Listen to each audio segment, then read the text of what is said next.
She was a nameless waitress in New York's most exclusive restaurant, hiding a secret that could destroy her. He was the reclusive billionaire she was forbidden to contact. But when a cruel, powerful socialite rips her simple dress in a display of public humiliation, the restaurant's golden doors swing open. And the man who enters isn't just any billionaire. He's her husband. This is the story of what happens when the powerful fatally underestimate the unseen. The scent of truffle oil and old money hung thick in the air at Aurelia.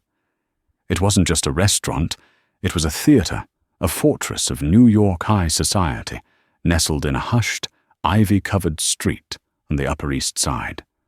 And tonight, Elara Vance, or Ella, as her name tag read, was just one of the many stagehands, invisible until needed. She deftly balanced a silver tray laden with champagne flutes, her feet aching in the restaurant-issued and brutally uncomfortable black flats.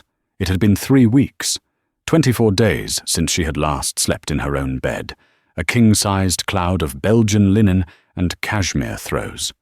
24 days since she had kissed her husband, Julian Thorne.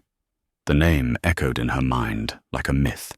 To the world, he was a phantom, a tech visionary who had reshaped global logistics and then vanished from the public eye, his wealth estimated in numbers that seemed fictional. To her, he was just Julian, the man who hummed off-key while making coffee, the man whose grey eyes softened when he read poetry to her, the man who had married her, a no-name textile design student against the glacial, ferocious disapproval of his entire family. And that disapproval was why she was here. Ella, Table 7 needs water. Now. Don't stare into space. A sharp voice hissed. Elara blinked, snapping back to the present. Mr. Dubois, the restaurant's manager, was a thin, perpetually stressed man who worshipped the clientele and terrorized the staff. Yes, Mr. Dubois, right away. She moved through the dining room, a symphony of hushed conversations and the delicate clink of Christophe silver on Bernardeau porcelain. The job was brutal. 12-hour shifts, condescending patrons who dismissed her with a wave, and the constant, throbbing humiliation. But it was hers. The memory of her last conversation with Julian's mother was seared into her mind like a brand. It had taken place in the Thorne family's penthouse, a sterile expanse of white marble and glass overlooking Central Park. Julian was in Tokyo, deep in the negotiations of a merger so sensitive he was completely off-grid for a month. Genevieve Thorne, a woman who looked sculpted from ice, had summoned her. "You must be enjoying yourself," Genevieve had said, not looking up from a file. "Playing house, wearing the Thorne name like a costume." "Genevieve, I love your son. This isn't a game," Elara had replied, her hands clasped to stop them from shaking. "Love?" Genevieve had scoffed, a tiny, dismissive sound. "Let me be clear, Elara. You are a footnote, a charming diversion. But you are not, and never will be, a thorn. You bring nothing. You are nothing without him." Elara had stood her ground. "I am not nothing. I have my own work, my own ambitions." "Your ambitions?" Genevieve had smiled, a blood-red slash in her pale face. "A little hobby with fabrics? How quaint. Let's test that theory." The next day, Elara's world had imploded. Her private credit cards, the ones Julian had insisted she have, were declined. The black car service that picked her up was cancelled.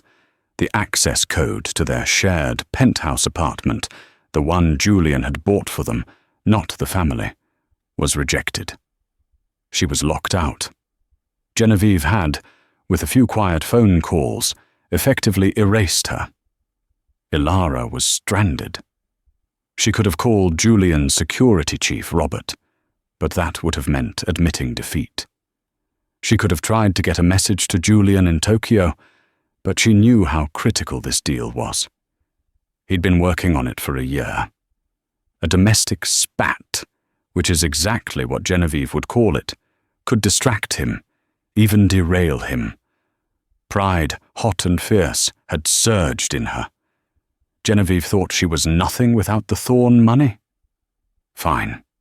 Ilara would prove her wrong.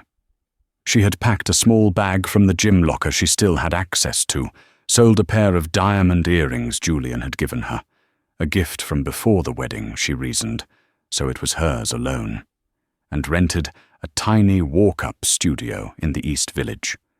She had used a modified version of her maiden name, Ilara Vance, and gotten a job at the first high-end restaurant that would take her on a trial basis. She had to survive. She had to prove to herself, more than anyone, that she was Ilara, not just Mrs. Thorne. Excuse me, Miss? A man at table 7, dripping in what looked like a vintage Rolex, snapped his fingers. Snap, snap, snap, like she was a dog. Ilara forced a polite, strained smile. Yes, sir. More water?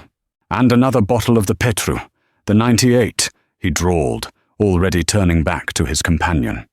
And try not to be so slow this time. Ilara nodded, her jaw tight. The Petru, 1998. An $8,000 bottle of wine, he ordered as casually as a soda. She looked down at her own dress. She wasn't wearing the standard waitress uniform. As a trial-basis employee, she was allowed to wear her own appropriate black dress. The one she wore tonight was her own design, a simple, elegant sheath of high-quality merino wool with an asymmetric neckline. It was the last good thing she owned. She missed Julian with an ache that was physical. She missed his laugh, his warmth, the absolute, grounding safety she felt in his arms. She felt utterly, profoundly alone. But she wouldn't break. She would survive this. And when Julian came home, she would tell him what his mother had done, not as a victim, but as a survivor. She turned toward the bar to fetch the wine, unaware that her entire world was about to be set on fire. The hushed, reverent atmosphere of Aurelia shattered at precisely 8:03 p.m. It wasn't a loud noise, but a shift in energy, a sudden vortex of cold air and expensive perfume. The double oak doors were pulled open by the maitre d', who bowed so low he almost scraped the floor. Ms. Blackwood. What an honor. Your table is, of course, ready. Ilara, who was carefully decanting the $8,000 Petrus for table 7, froze. Her hand, steady for weeks under the most intense pressure, suddenly trembled. Seraphina Blackwood. If Genevieve Thorne was the old guard ice queen of New York society, Seraphina Blackwood was the reigning despot of the fashion world. Her label, Blackwood, was a global behemoth known for its brutalist, avant-garde designs and its equally brutal workplace culture. Seraphina herself was infamous. She was a woman who didn't just command a room, she conquered it. She was known for firing editors, blacklisting models, and making designers weep with a single dismissive word. Ilara knew this because, a year ago, before she had even met Julian, Ilara Vance had been a finalist for the prestigious Vanguard Prize for New Designers. The final judge had been Seraphina Blackwood. Ilara had poured her soul into her portfolio, sketches, fabric swatches, a fully realized 3-piece collection. Seraphina had spent less than 30 seconds looking at it. Ilara still remembered the exact words, delivered in a bored, cutting monotone. Pedestrian. There is no vision here. No it. You have a competent grasp of tailoring, but so does my dry cleaner. You are a seamstress, dear, not a designer. Don't waste my time again. The rejection had nearly broken her. It was Julian who had found her crying over her sketches, who had looked through her portfolio with genuine awe and told her she was a genius. His belief had been the shield that allowed her to keep dreaming. And now, Here was Seraphim Blackwood, in the flesh, walking toward the restaurant's best table. Section 3. Ilara's section. "Oh no," whispered Marco, another waiter, as he rushed past Ilara. "We've got the dragon lady. Section 3. That's you, Ella. Good luck. Don't make eye contact." Serafina was a vision of severe, expensive style. She wore a razor-sharp white silk blazer, its shoulders like armor, over black leather pants. Her hair was pulled into a tight, glossy black chignon, and her face was a mask of bored perfection. She was flanked by two thin, nervous-looking men in black suits and a woman who looked like a younger, more anxious version of herself. Mr. Dubois was practically crawling. "Miss Blackwood, it is our privilege. May I offer you and your guests a bottle of complimentary Salon 02? Serafina didn't even look at him. She just waved a dismissive hand, her red-lacquered nails sharp as claws. "Just bring water, sparkling, San Pellegrino, and make sure the glasses have no spots. I sent a glass back last time. The waiter who served it is no longer here, I trust?" "Absolutely, Miss Blackwood. He was dismissed immediately," Dubois lied smoothly. Ilara felt sick. She finished pouring the wine for table 7 and moved to get the water, her heart hammering against her ribs. She kept her head down, her movements small and precise. "Be invisible. Be invisible. Be invisible." She approached the table, tray in hand. "Good evening. Would you—" "I'll have a vodka martini," Serafina snapped, not looking up from her phone. "Very, very dry. So dry it's essentially just cold vodka, with one olive, a large one, pitted. And if it's bruised, I'll send it back."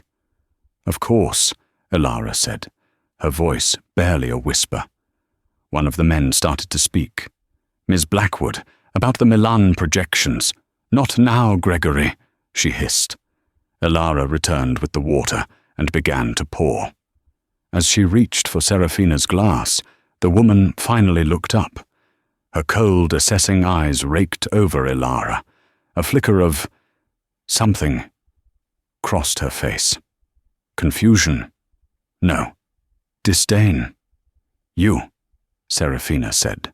Ilara's blood turned to ice. "Ma'am? You're familiar. Have you waited on me before?" I don't believe so, ma'am," Ilara said, keeping her voice neutral. Serafina squinted, her lip curling. "No, I know that face. You're that girl, the one with the sad little drawings, the design contest." She snapped her fingers. "Vance! Ilara Vance! My God, this is where you ended up? Serving water?" She let out a short, barking laugh. Her entourage chuckled nervously along with her. Ilara felt a hot flush of shame creep up her neck. Her hand was shaking. Yes. I was in the contest." "Well," Serafina said, leaning back with a smirk, "it seems my assessment was correct. You are better suited to service. At least I hope you are. Now, my martini. And don't dawdle." Ilara just nodded, her throat too tight to speak. She felt the eyes of the entire table on her, felt their silent, pitying judgment. She turned and walked, stiff-backed, to the bar. "Hey," Marco whispered, catching her at the service station. "You okay? She knows you. She ripped apart my design portfolio once.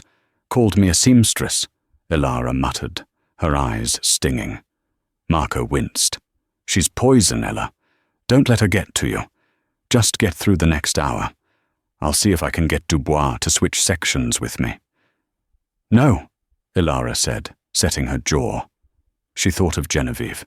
She thought of Serafina. She thought of all the people who looked at her and saw nothing. "No, I'm fine. I can handle it." She took a deep breath, collected the martini from the bartender, and turned back to face the dragon in her den. She had no idea that the real confrontation hadn't even begun. The rest of the table's order was a gauntlet of modifications and condescension. The woman wanted her salad dressing on the side, but also tossed, but not too much, just kissed by the vinaigrette. Gregory, the nervous man, asked for his steak, blue but not cold. It was a minefield of impossible demands, clearly designed to make Ilara fail. But Ilara didn't fail. She navigated each request with icy precision. She repeated the orders back perfectly. Her service was flawless, a quiet performance of competence, and the more competent she was, the more Serafina Blackwood seemed to scowl. The fashion mogul had expected a fumbling, tearful girl she could mock. She was getting a consummate professional, and it clearly annoyed her. "Well, well," Serafina drawled, as Ilara cleared the appetizer plates. "You're a very good little waitress, aren't you? All that focus. You should have put that much effort into your designs. You might have at least made it to the next round." Ilara's knuckles were white on the tray. "Is there anything else I can get for you, Ms. Blackwood?" "Yes. You can answer me. Doesn't it just kill you? Knowing you peaked, and this is it?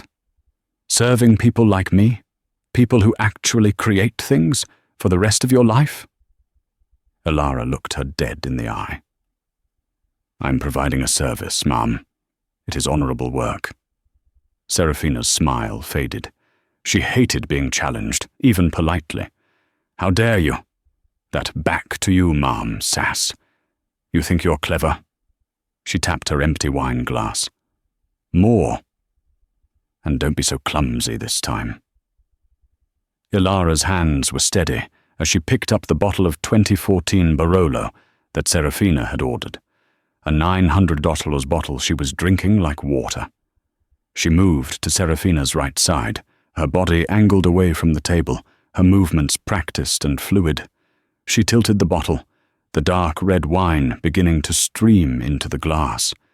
It happened in a fraction of a second.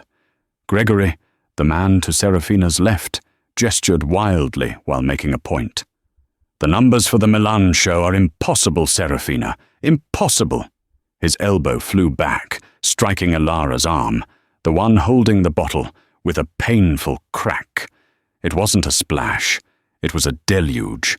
The heavy, ruby-red wine arced perfectly from the bottle, bypassing the glass entirely and sheeting across the front of Serafina Blackwood's pristine, one-of-a-kind, white Gucci silk blazer.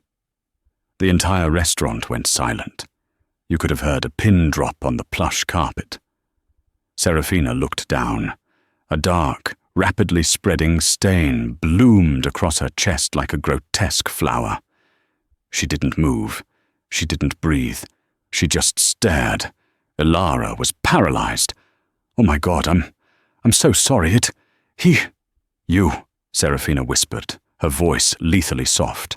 She slowly raised her eyes, and the boredom was gone. Her gaze was pure, unadulterated venom.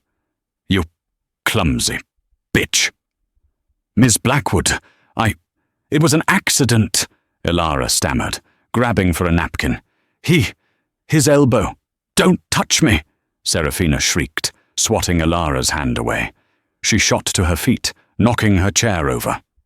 The sound was like a gunshot in the silent room. "Do you know what this is? This is the Fall 2025 preview blazer. It is the only one in North America. It is worth more than your entire pathetic life." Mr. Dubois was there in an instant, his face ashen. "Miss Blackwood, please, 1,000 apologies. It will be taken care of." "Taken care of?" Serafina was screaming now, all pretense of cool sophistication gone. She was a raw nerve of fury. "This is ruined, utterly ruined, by her." She pointed a trembling, red-tipped finger at Ilara. "It was an accident," Ilara pleaded, her voice shaking. "Your guest, he hit my arm." Gregory, the man who had caused the spill, just stared at his plate, refusing to make eye contact. He wasn't about to cross Serafina Blackwood. He would let Ilara burn. "Liar!" Serafina shrieked. "You did it on purpose. You were jealous. You recognized me and you did this to me. Ma'am, I assure you I did not. Elara was frantic, her eyes darting around. Everyone was staring. The man from table 7 was filming on his phone. She was being humiliated. Dubois! Serafina bellowed, her voice echoing off the vaulted ceilings. Fire her! Fire this incompetent little nothing right now. I want her thrown out into the street. If she is still here in 1 minute, I will personally buy this restaurant, and my first act will be to tear it down and turn it into a parking garage. Do you understand me? Mr. Dubois, trembling, turned to Elara. His face was a mask of panic and fury. Ella, you are fired. Get your things. Get out. Now. But... Mr. Dubois, it wasn't my fault. Elara's eyes filled with tears, hot and stinging. This was it. She had failed. She couldn't even hold a waitress job for a month. Genevieve was right. Serafina was right. She was nothing. I said, get out! Dubois shouted, his voice cracking. Elara felt a sob rise in her throat. She was fired. She was humiliated. She was alone. She turned to leave, the tears now streaming down her face. Oh, no, you don't, Serafina's cold voice said. She grabbed Elara's arm, her nails digging in. You're not leaving until you understand the consequences. Elara tried to pull her arm away, but Serafina's grip was like a steel trap. The woman was surprisingly strong, fueled by pure, unadulterated rage. Let go of me, Elara cried, the tears now blurring her vision. This wasn't a happening. It was a nightmare. You are going to pay for this, Serafina hissed, her face inches from Elara's. The smell of her expensive perfume was suffocating. You think you can just run away after destroying a $30,000 piece of couture? You'll be paying this off for the rest of your sad little life. It was an accident, Elara repeated, her voice breaking. Please, just let me go.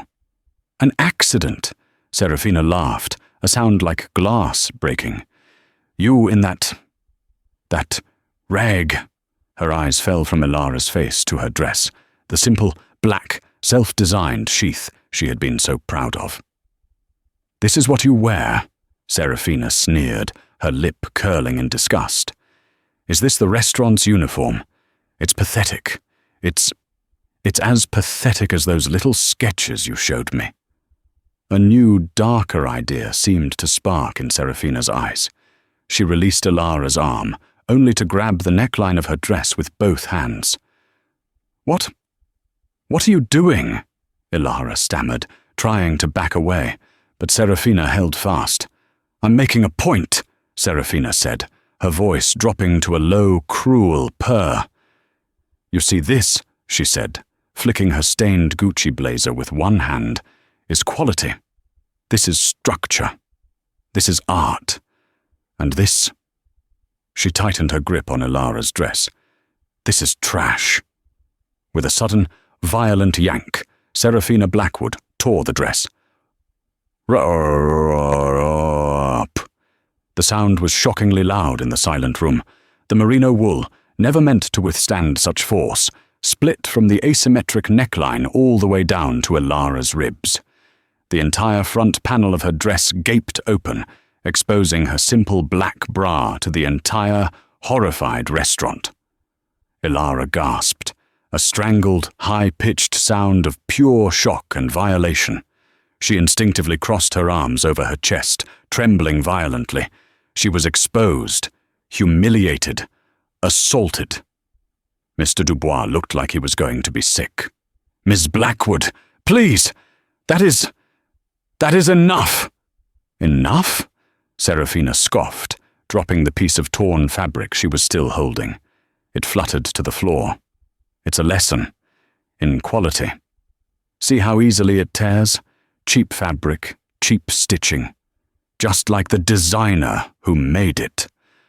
Elara couldn't breathe. This was so much worse than being fired. This was a public stripping, a debasement so profound she felt like she was dissociating from her own body. The room was spinning. She saw the man at table 7, his phone still held high, recording everything. This would be all over the internet. Julian would see it. Genevieve would see it. The world would see her, exposed and weeping, a failure in a torn dress. "Now," Serafina said, calmly picking up her napkin and dabbing at her blazer as if nothing had happened. "Get this garbage out of my sight, and send me the bill for the blazer, though I doubt she can even afford the interest." Mr. Dubois, finally spurred to action by the sheer illegality of what had just happened, grabbed Elara's arm, the one not holding her dress together. "Come with me. You're out." He was dragging her, half pulling, half carrying her trembling body toward the service exit. Elara was sobbing openly now, silent, choking sobs that racked her whole body. She was nothing. She was just as worthless as they all said she was. She had lost. Genevieve had won. Serafina had won. She stumbled, her ankle twisting in the ugly flat. She was going to fall. This was the bottom. And then a voice, as cold and clear as a winter morning, cut through the entire restaurant. It was not loud, but it held an authority that stopped every single person in their tracks. "Let go of her." Mr. Dubois froze. He and Elara both turned, along with every other head in the room. The front doors of Aurelia were being held open. Standing in the entrance, flanked by 2 formidable men in dark suits, was a man Elara thought was thousands of miles away in Tokyo. He was wearing a dark navy Tom Ford suit, no tie, the top button of his shirt undone. His dark hair was slightly disheveled, as if he'd just come from a long flight. His grey eyes, usually so warm and soft for her, were now chips of granite. He was looking right at Elara, his gaze taking in her tear-streaked face, her trembling body, and the torn dress she was clutching to her chest. A low, dangerous sound rumbled in his chest.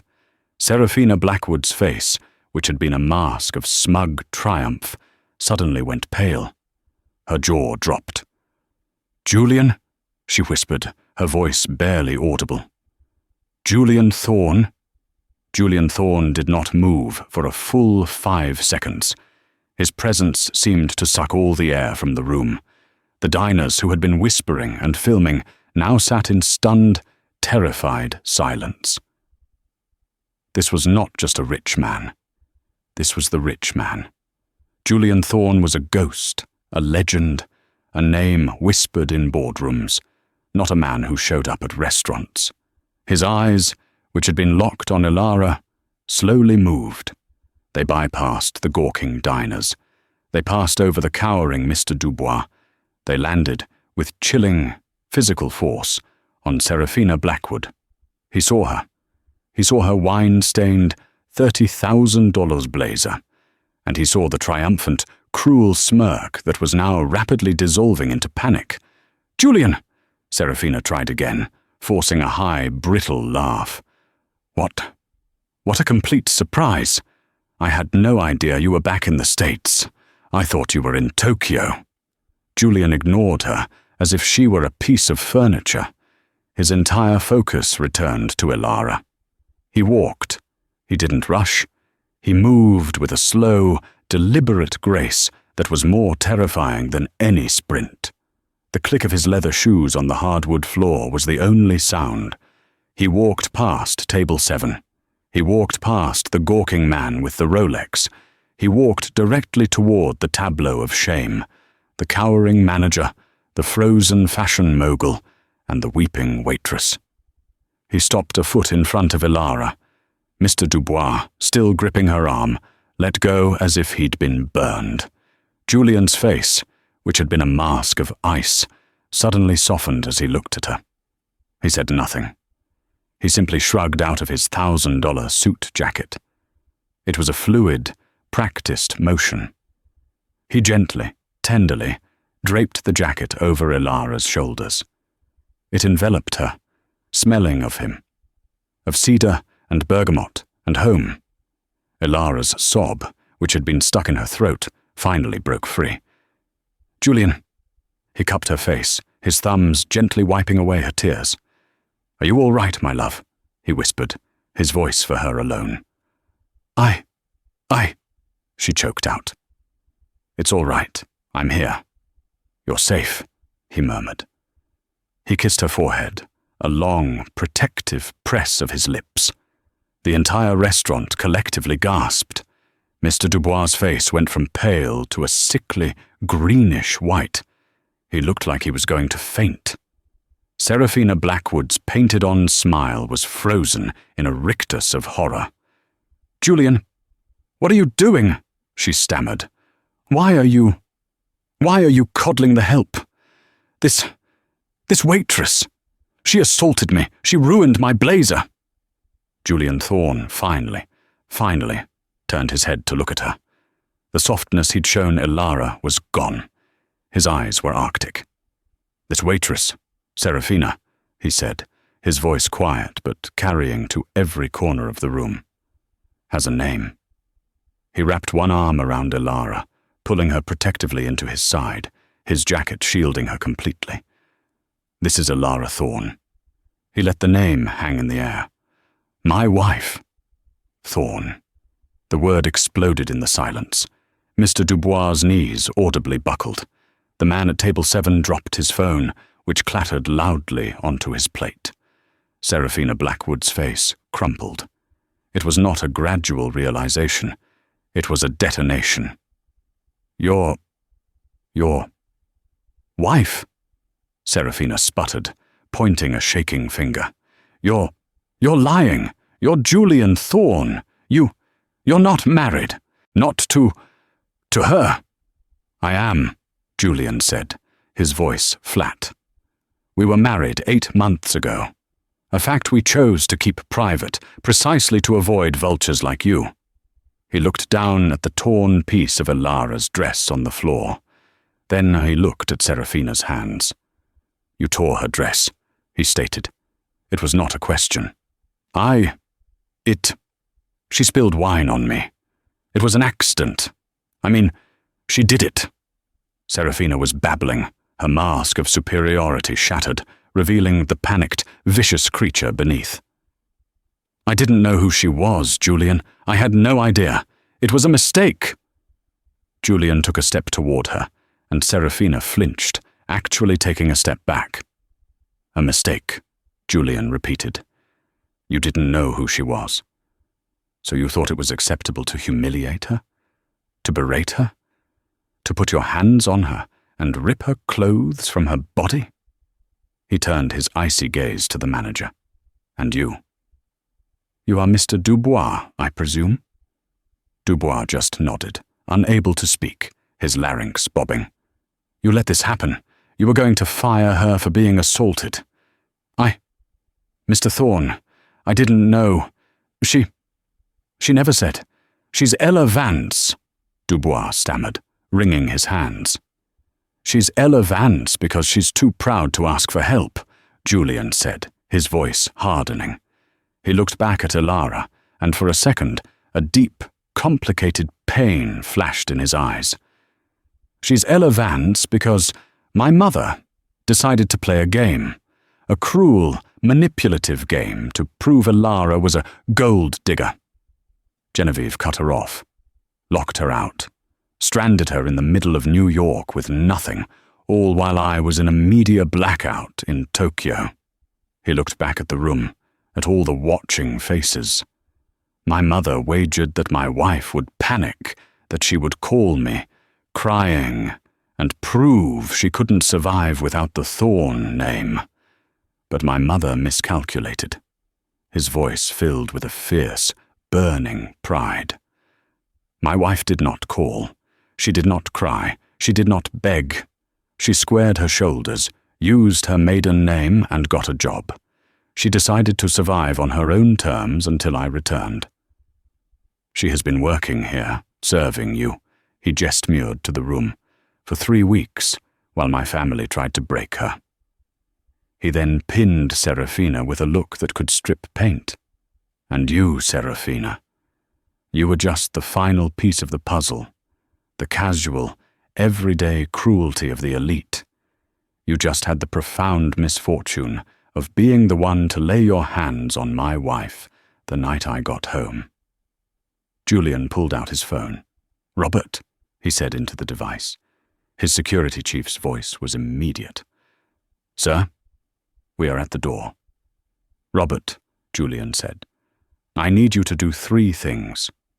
First, call the NYPD. I want to file a police report against Ms. Serafina Blackwood for assault and destruction of property." Serafina let out a small, strangled squeak. "Second," Julian continued, "I want you to call my legal team, the entire team. Tell them to immediately draft a lawsuit against Ms. Blackwood and Aurelia Restaurant for, let's say, $50 million for emotional distress." Mr. Dubois made a gurgling sound and slid down the wall, sitting on the floor with a thump.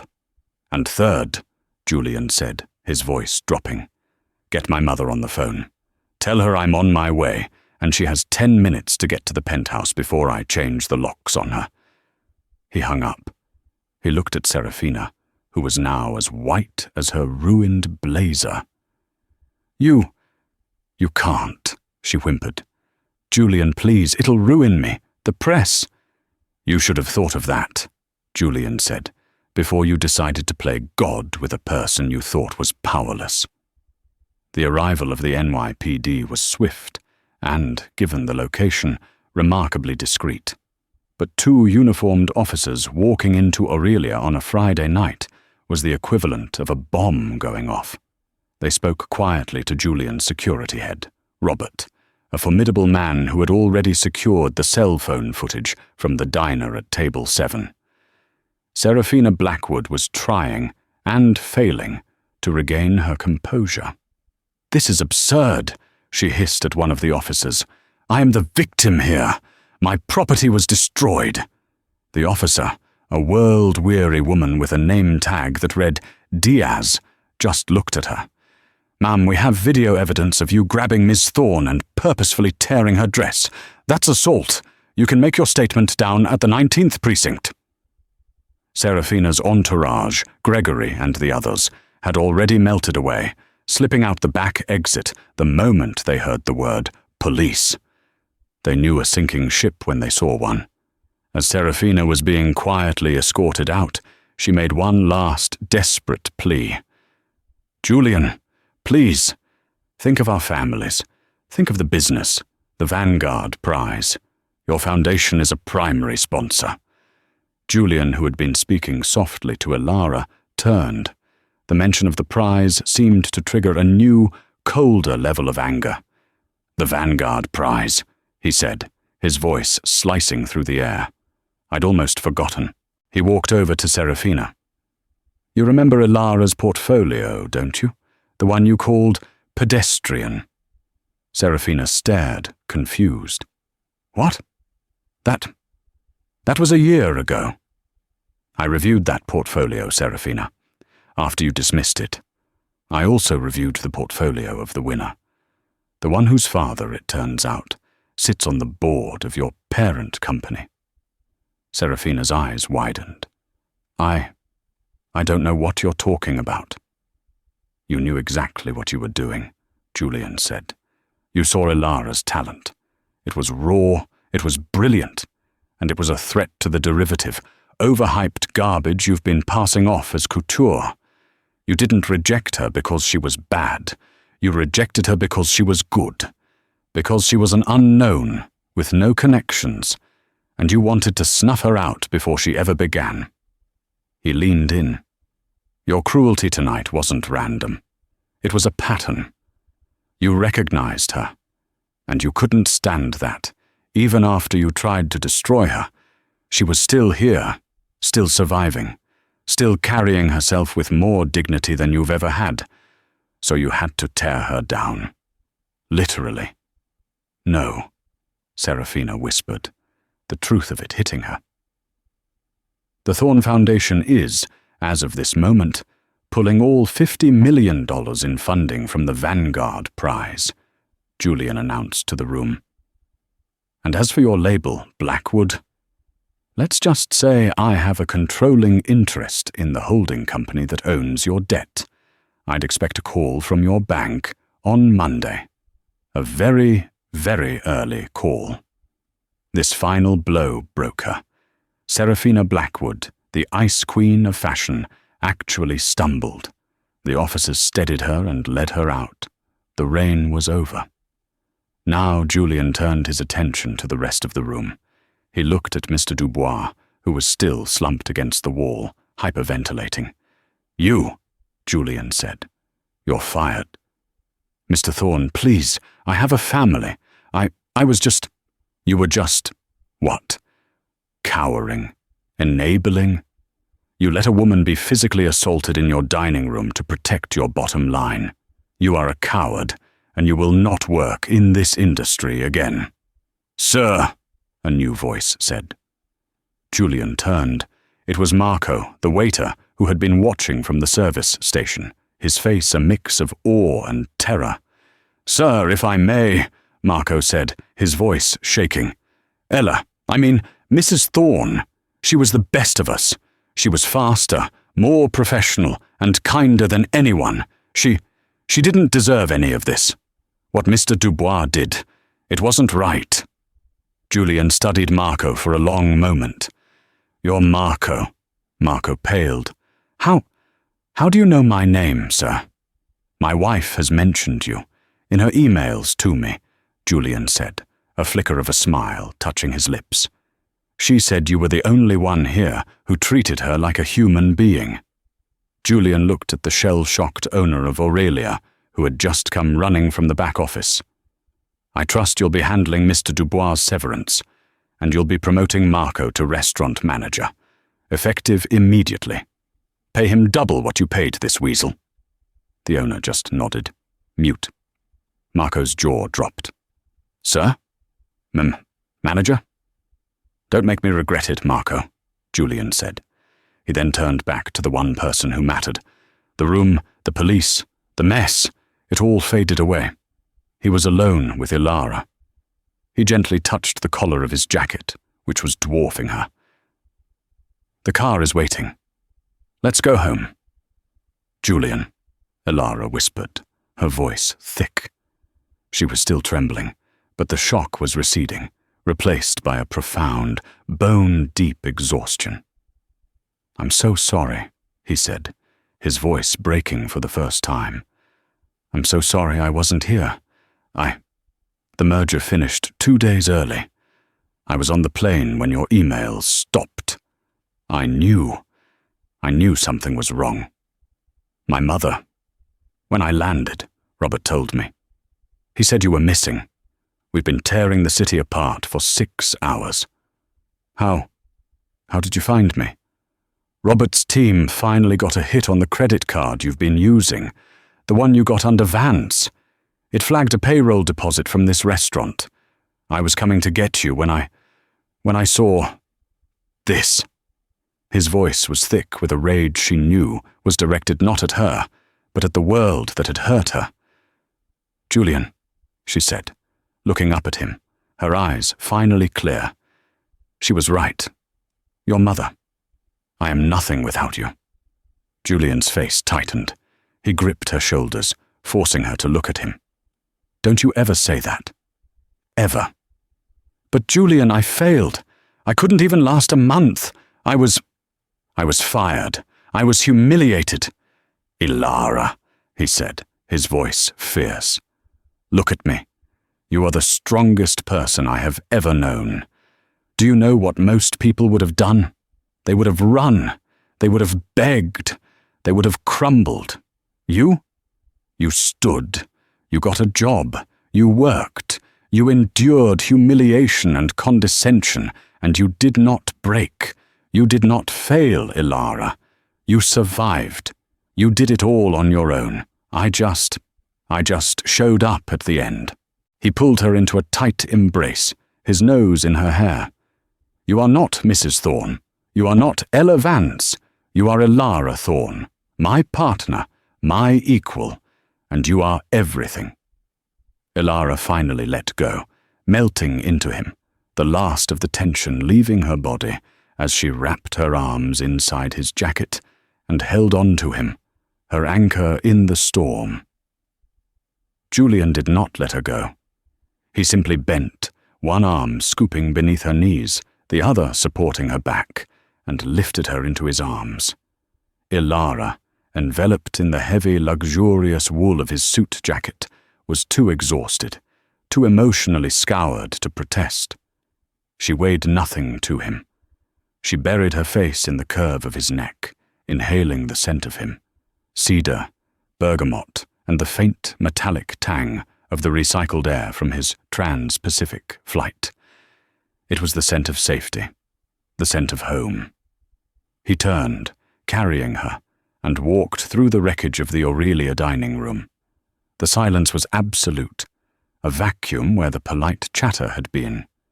He walked past the stunned, ashen-faced owner, who looked as if his life's work was crumbling before his eyes. He walked past a newly promoted and utterly dumbfounded Marco, who could only stare with a kind of terrified reverence. He walked past the remaining diners, their fillets and truffle pastas forgotten, who were now staring with a unified, religious awe. They had just witnessed a myth, a god of the modern age, descend from his Olympus to claim his queen. Julian's gaze was fixed forward, a mask of cold, controlled purpose. He didn't give the gawking room a single glance. He had Ilara. Nothing else mattered. Robert, his security chief, held the heavy front door open. The man's face was a stone carving, but his eyes, as he saw Ilara cradled in his boss's arms, held a flicker of profound relief.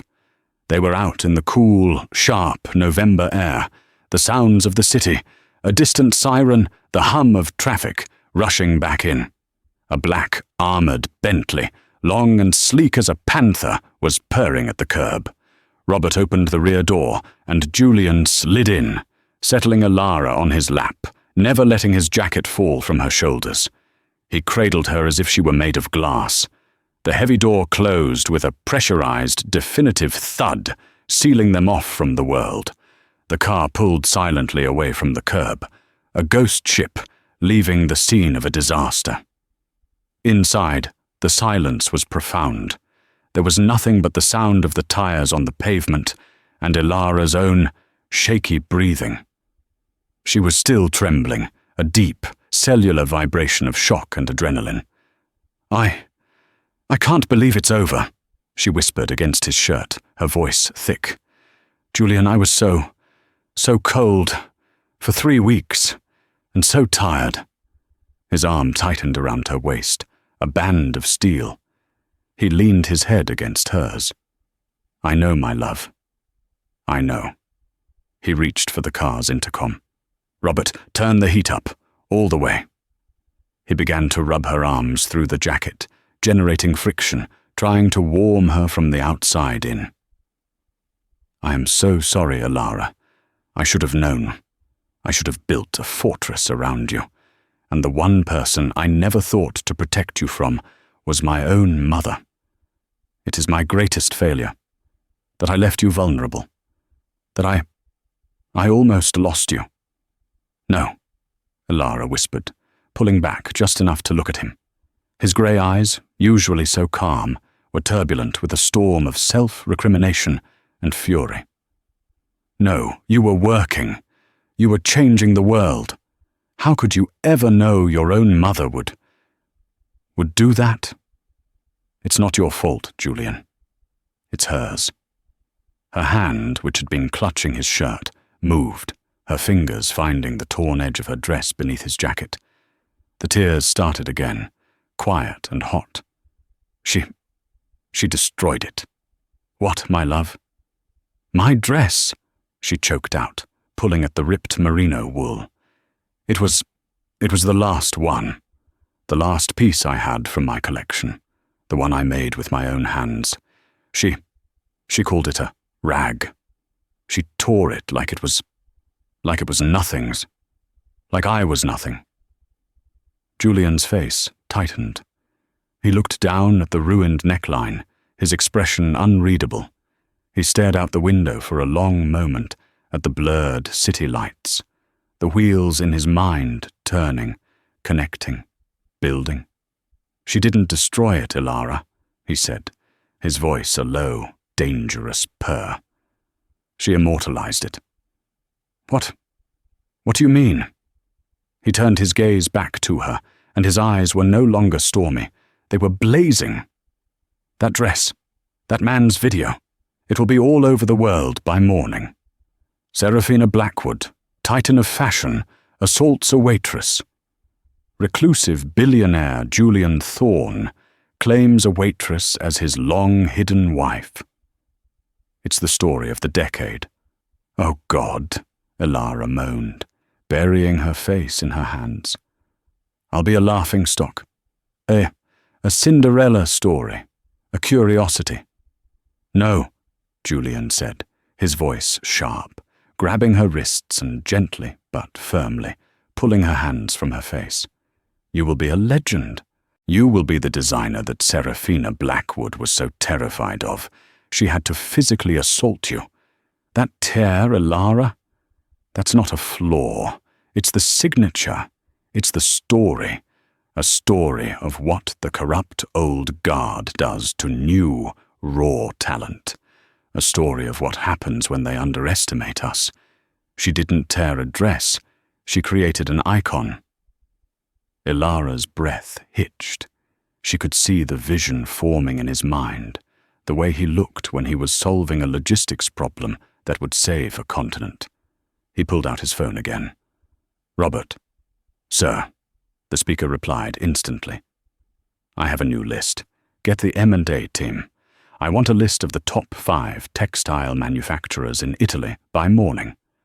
I also want the names of the top 3 PR firms in New York, specifically the ones that Blackwood and Vogue use.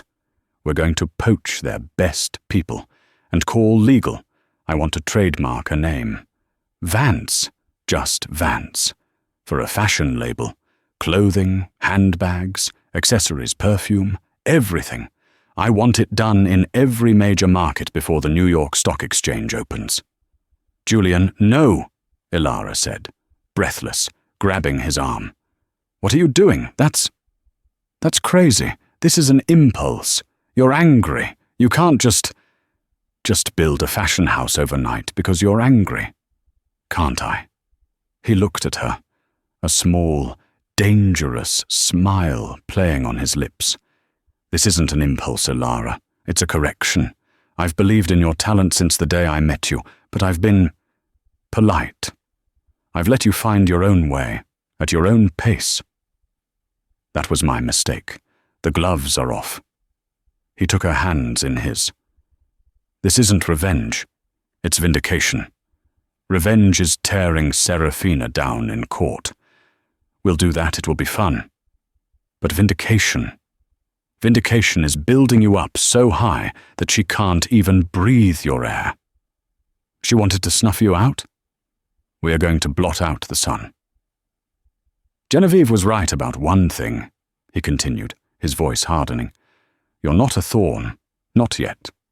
You're a Vance, and Vance is about to become the single most powerful name in fashion. Serafina and my mother have declared war. They will now see what a Thorne looks like when he's fighting for his family." The car was slowing, pulling into the private, subterranean entrance of their penthouse. "What about your mother?" Ilara whispered, the last of her fears surfacing. "Julian, she's your mother. You'll destroy your family." Julian's face darkened. The car stopped. "Ilara, you are my family. You are my primary family.